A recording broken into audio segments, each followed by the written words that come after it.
We said a train left the station at 9:25 a.m.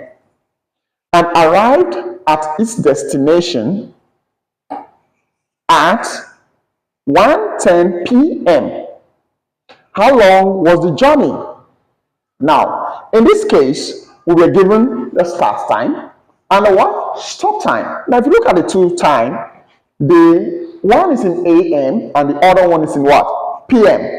Whenever you have time like this, and the stop time is in PM and the start time is in AM, you need to change your PM to a 24-hour time. And how do we do that? You simply add 12 to the hour side.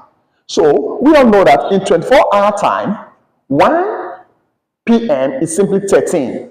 So in this case, we are to add 12 to 1 to make it 13:10. So we go straight to our question. Let's go straight to the solution. Solution. Start time will be equal to, what's our start time from the board? It is 9:25 a.m. Else what? 9:25 a.m. While stop time is equal to 1:10 p.m. which is the same thing. We'll add 12 to 1 will give us what? 13:10 what? p.m.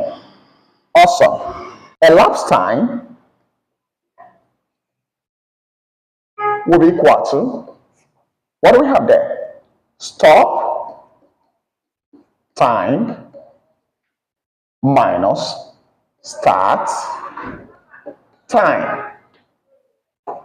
This gives us 13:10 minus 9:20 what? 5.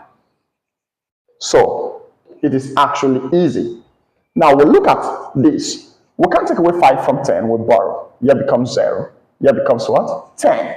5 from 10 gives us what?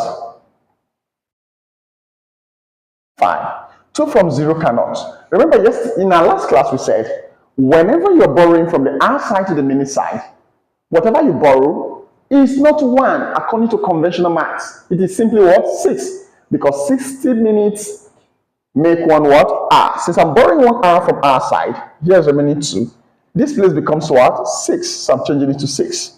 Now 2 from 6 gives me what? 4. Now 9 from 2 cannot. We have 12. So 9 from 12 gives me what? 3. So time taken, time spent on the journey, time spent is equal to 3 what? Hours. 45 minutes. Maths, as I said earlier, is actually easy peasy, lemon squeezy, pizza cheesy, Mr. Austin's okra soup. See you in my next class. Please subscribe to my channel and hit the notification button so that you can get notified whenever I upload a new video. Bye.